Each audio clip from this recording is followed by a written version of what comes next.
আস্তে আস্তে আস্তে।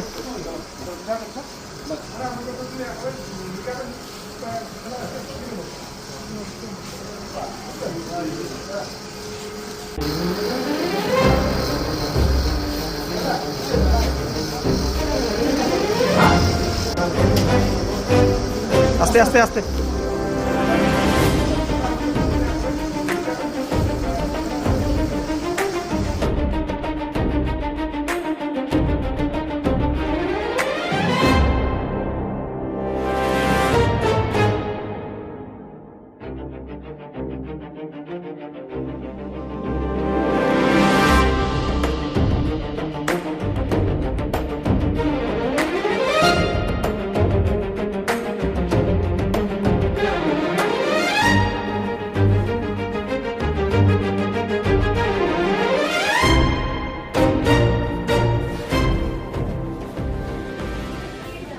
বিকাশ রায়, ময়নাগুড়ি বিধানসভার কো-কনভেনর। কি হয়েছে দাদা?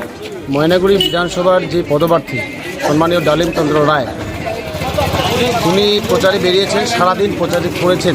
প্রচার করার পরে এক জায়গায় প্রচারে দুর্ঘটনাবশত দোকানের যে বারান্দা ছিল নিচু, বুঝতে পারেনি, মাথায় লেগে গেছে, অল্প একটু কাটছে, আর কিছু হয়নি। উনি এখন সুস্থ আছেন। আমরা আবার প্রচারে যাব।